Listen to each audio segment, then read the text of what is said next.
Alright, we're turning this on. Alright, this is City of Natchitoches, Ward 1 transcript for the first hearing. Your Honor, I would like to call this State versus City of Natchitoches versus Travis Hines. Mr. Hines, come forward. Good morning, sir. You can feel free to set up a chair if you'd like, sir. Okay, set up a chair if I'd like. If you'd like, or you can stand. I can stand.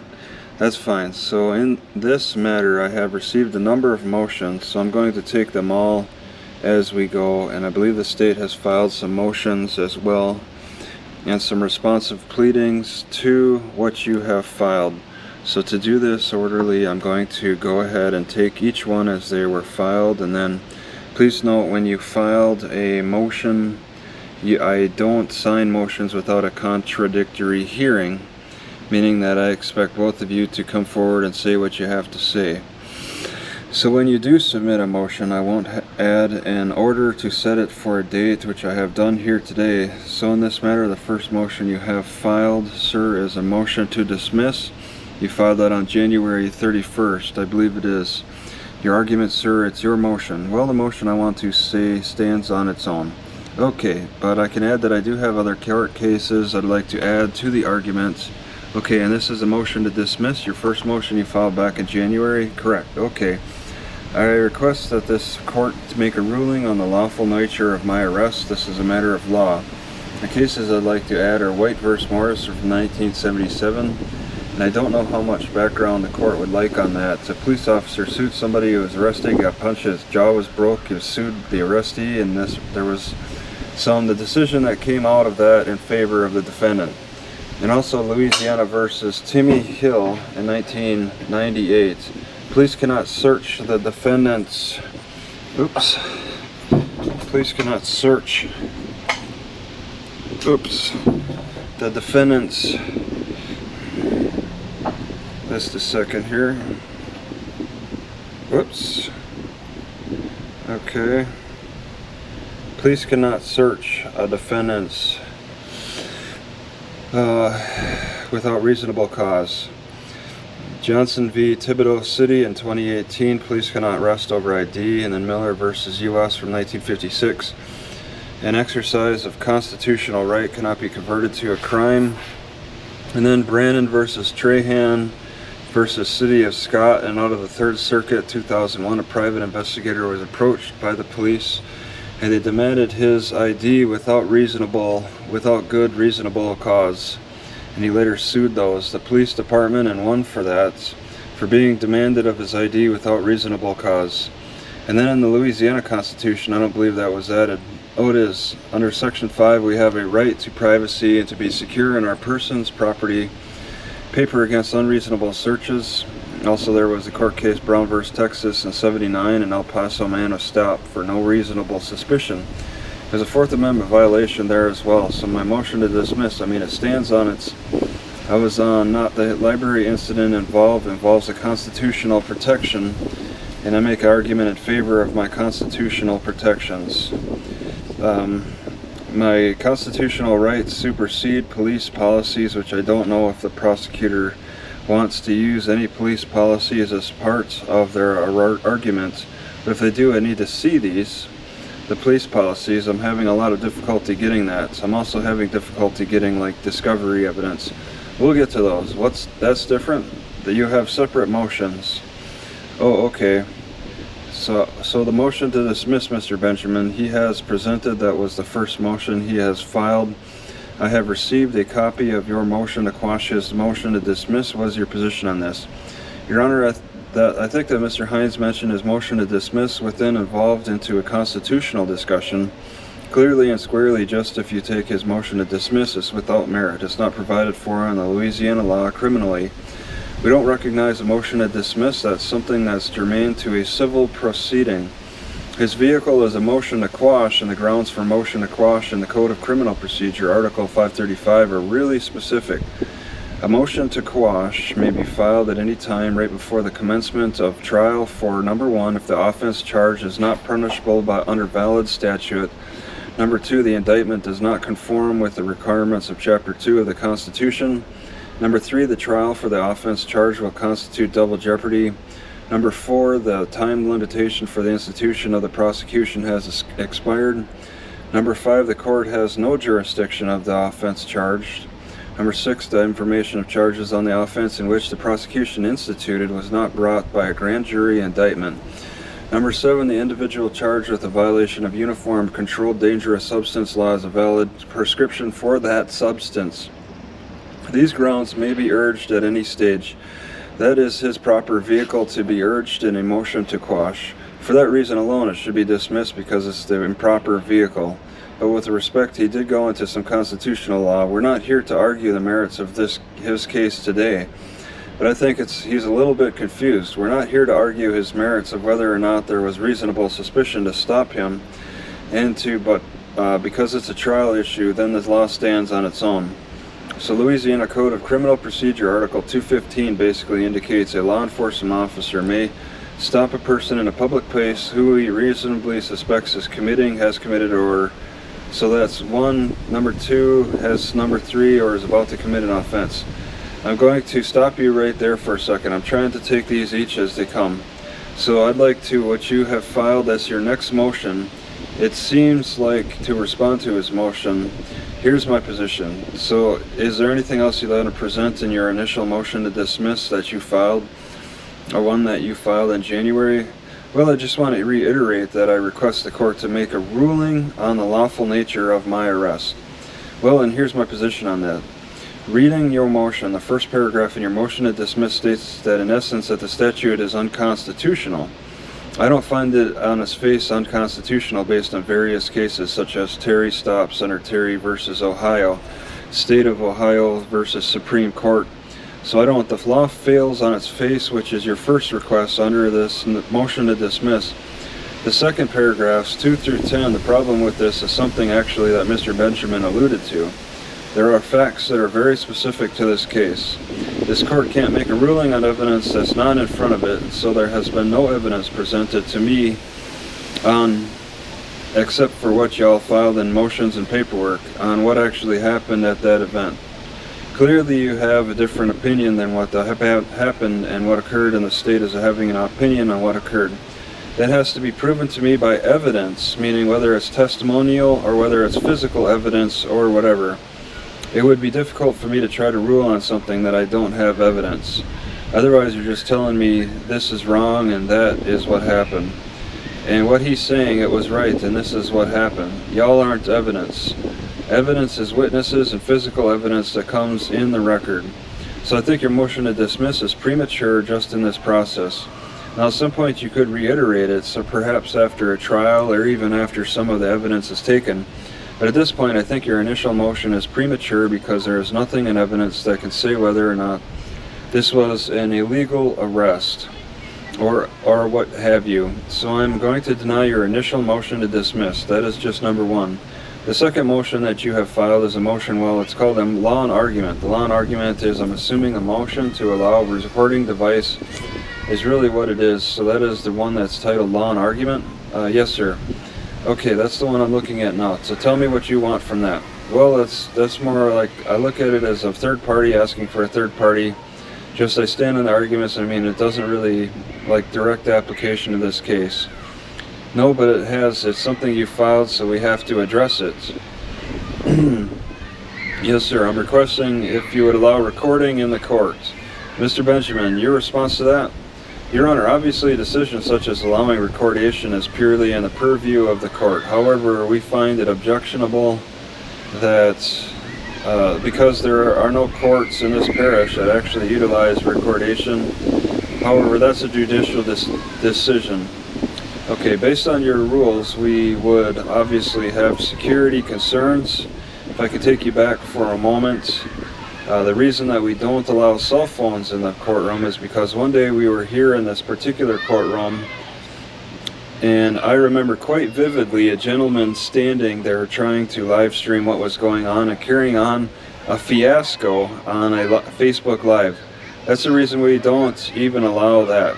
So there are all kinds of questions of security. And it's pretty well and widely respected in the entirety of the court system that recordation devices just aren't allowed in court.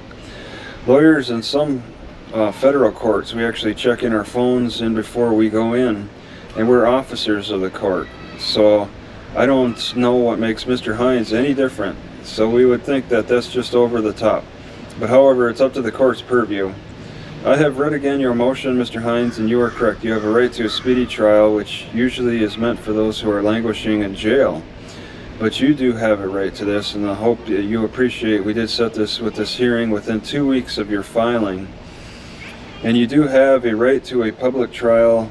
That is a public trial, meaning that as you have people who are obviously sitting in court, not a part of your case, people are welcome to come and watch. This is a public trial.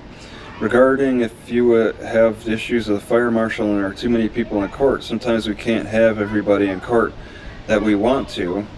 But the Waller analysis you get to is different. The Waller analysis is actually Waller versus Georgia, and Waller versus Georgia, out of the Supreme Court. That was actually a wiretap case, and what had happened in that matter was that the police had wanted to put on wiretap evidence, and the court closed the courtroom to everybody except for the parties and the court personnel in order that they would preserve the people who are using wiretaps and hope to use them again in future time. Afterward, the court found that it wasn't necessary to have done it. Actually, the local court didn't, and the Supreme Court did, and overruled it and said it should not have been closed. We're not closing this courtroom. Your hearing is open to whoever wants to come in, again, regarding issues of safety. If there's too many people in this room, but they're welcome to come in, so I'm not going to close your courtroom. But on the other hand, I can't record it. And one of the reasons I can't allow recording is that I'm bound by the Code of Judicial Ethics. There's a Code of Judicial Ethics that the Supreme Court makes me swear to when I swore in last year, or actually the year before, in that canon. There are canons that say what you shall and shall not do. There is a canon under the Code of Judicial Ethics that says a judge shall prohibit broadcasting, televising, recording, taking photographs in the courtroom and areas immediately adjacent thereto during the sessions of court or recesses between recessions. In other words, at any time. So I am bound by that code, sir, and so as a result I do not allow recording. And that's what I swore that I would not do, and I do not see any exceptions or reason for that exception in this matter. So we do record everything that's in this room. We have had appeals before in this, not many, but we have appeals in this matter. If so, this court will transcribe it, and you'll have access to that to provide any kind of appellate argument that you may have at that time. So I'm going to deny your motion for recording. The next matter you have is the state actually moved to move this arraignment, your arraignment, to today. It was originally set for May 10th, and they've asked to move it today. I did not order that it would be today. I merely moved that they wanted to have it today. You have filed a motion to oppose that arraignment today. Tell me about that. The motion, the response in opposition to motion in order to set matter for arraignment, I stand on what I wrote. There is other matters to attend to before the arraignment, and that involves the discovery. So there is a court rule 10.1 where the parties get together and establish, like, within 5 days, a meeting where they share discovery information, and I attempted that. I walked into the district attorney's office and tried to schedule something, and I had no response. I will tell you again that we do not have to have the arraignment today. We don't have to, but it does create a delay, and I don't know if that's what you want. Personally, I have no idea, because I know you don't live here, but that's up to you. If you want to delay the arraignment, that's between y'all. If there is an argument to that, that's fine. The arraignment was originally set for May 10th, so I don't know why the state wanted to move it up, but they chose to move it up to today, or asked to be moved up to today. We could just as well leave it on May 10th. We could move it to another day that's agreeable to the parties. It does not have to be held today, so that's strictly a choice. You could certainly argue if you want, but we don't have to have the arraignment today. Judge, the state joined with an agreement. I thought that he wanted to go ahead and get these matters rocking and rolling and get it completed. To move your arraignment to May would just kind of pulls it on out and rolls it on out, which is senseless. If I may jump ahead I have all of his discovery here. Well, that's good. Now he's correct. Those are issues, Mr. Hines, those are issues that you want to address and see that they have, and they get to see what they have. There is not yet. In Louisiana, there is what we call open discovery. In other words, there is no Perry Mason moments. There is no surprises. You can ask for what you want. He gets whatever you planned on presenting. But you have a right to delay the arraignments, but I just mentioned that pushing that down moves the proceedings down. And you're welcome to do that. Again, I don't know exactly why they moved it up. It may have been to accommodate you, but at this point it was originally set for May. So if you want, you're welcome to move that. The other thing we can do is, because you can tell we have a lot of motions in this matter and it's a rather crowded courtroom, we're welcome to put it on a special setting. I'll be happy to do that and set it for a day that y'all choose. That's not our specific calendar. I have other opportunities to come and meet. If y'all have any suggested days, I could set it for that day. We can move the arraignment and you can go through all the discovery, the pretrial stuff that you may see today, and that may affect your decision on what you want to do in the future. Yes, sir. Happy to accept the discovery now and then set the matter for a later date. Let's do that. Let's choose a date, and I'd like to choose one separate, since we have, a lot of people and they have to wait for our case. So there's a specific date, Mr. Benjamin, you could do, or it's available, or you want to handle this matter in the future. We'll set the arraignment for that date. Let's see, March 7th. Okay, so we'll set it for the arraignment that date. Now remember, being an arraignment, usually an arraignment date, all that is issued is a plea of guilty or not guilty. It's not the actual trial date, but I don't want you to be surprised. I don't want to push this down the road if you don't want to push this down the road. So I'm trying to accommodate both of y'all and make sure everyone's available when they need to be. So I'll be happy to set the arraignment for March 7th again. That's Monday. We'll do it at 9 o'clock. At that time, like I said, you may choose to do something different if y'all choose to, and communicate with each other in the court so we can have the trial that day as well. If you decide, what, we're ready to go, I don't want to delay it anymore, we can do it that day as well. But for now, we're going to just set the arraignment for the 7th. Okay, well, so I'll grant your motion to deny the arraignment that's set today, and we'll have it reset for March 7th. If you'll provide Mr. Hines with notice of that date, if you don't mind. I'd like to open up communication between us, between the state and yourself. Yes. You can't have any with me. The only time y'all can ever talk with me is like this, whenever you is here. No, outside of the court, I mean between me and the prosecutor, certainly. I've been ignored, and we'll work on that. All right, so again, I'm going to move this to March 7th at 9 o'clock. So the next motion you have set is the motion to quash again. This is the second motion to quash you filed, which is connected to your bill of information. This motion, I'll be honest with you, is very similar to your first motion. Again, I don't feel the statute fails on its face, but again, Mr. Benjamin is going to argue as well. So what is your second motion to quash? It is entitled Motion to Quash. What do you want to do on that? What is your position? What do I want to do with that, sir? Well, what is your position? My position, it stands on what I have written, what I have submitted to the court. Okay, is there anything you want to add to that? I have nothing to add. Okay, Mr. Benjamin.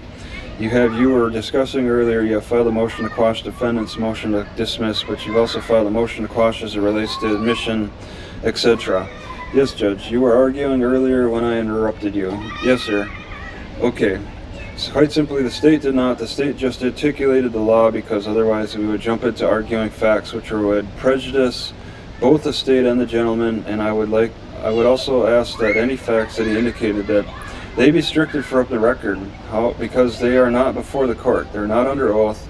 They've not been given by anyone, and we don't procedurally. That's not something we do, Your Honor. We should not be plagued with the facts prior So we just ask that they be stricken. Okay, and secondly, with respect to the statutes, and I'll be just really succinct. Okay, I'll be really succinct. Let's see. Under Terry versus Ohio, which everyone's familiar with, which is a similar case that an officer has a right to approach an individual and ask for their names when they suspect and have reasonable suspicion to believe that this person may be engaged in some kind of criminal activity, and at that point they can ask the name. In fact, Louisiana law takes it a step further and has codified under 14108 the Terry rule, which they can ask the name and address of the individual that's been held as sound under Louisiana law. We have articulated a number of cases here. Like I said, the Fountainhead case is Terry v. Ohio, the State v. Boss. There are a number. We just offer our entire response to the courts with its consideration on that. There has been no question that the United States Supreme Court in Nevada, U.S. versus Nevada, which was another case very similar to this case, very similar in terms of facts. Police approached an individual, asked them for their name, and that person there was reasonable suspicion. So it was found to be firm, the statute in Nevada. So there's no question that our statute it's firm and constitutional. Now the other thing is for the court to decide if there is reasonable suspicion to approach him, but there's nothing wrong with the statute. All right, so that's all that we have to say about that. And again, I would agree that in that I don't find the statute fails on its face. I don't think it's unconstitutional information that you want to get into, and I'm not going to strike it because I haven't. I'm not prejudiced by what's in the motion. My concern is a lot of this is factual based. In other words, the state is alleging there is reasonable suspicion. You are alleging there was not. The only way for the court to be able to determine that would be to take evidence and hear testimony.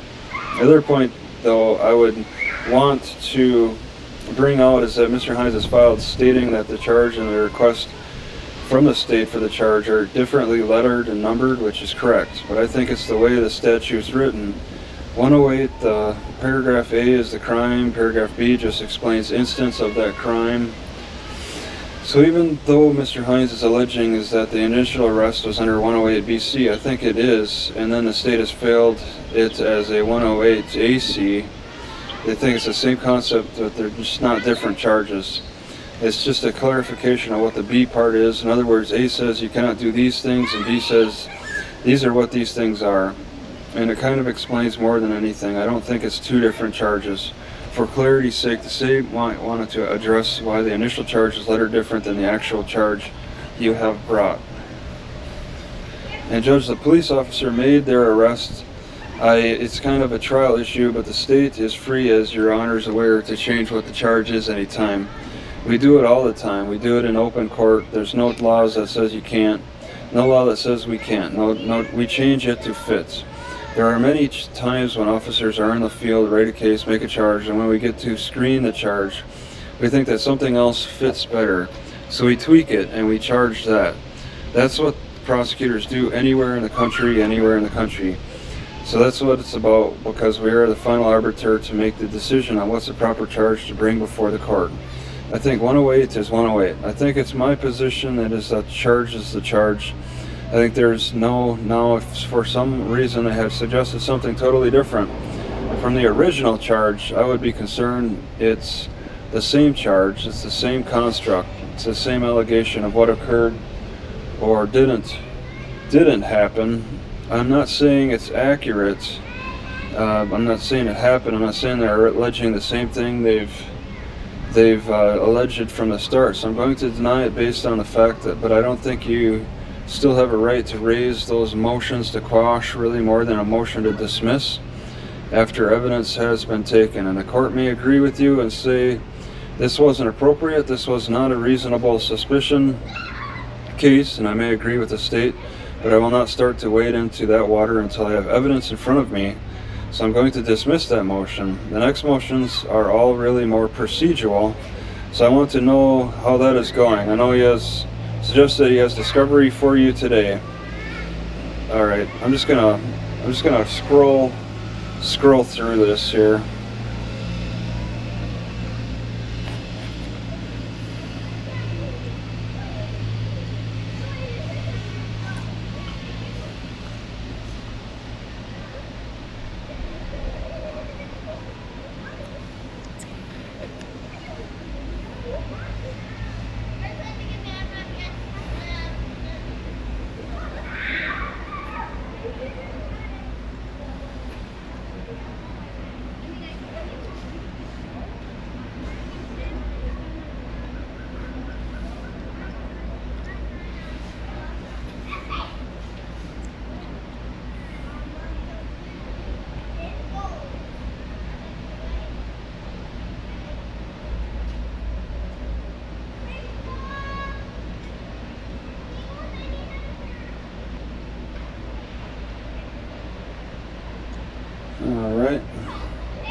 They'd be locked up.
Court adjourned.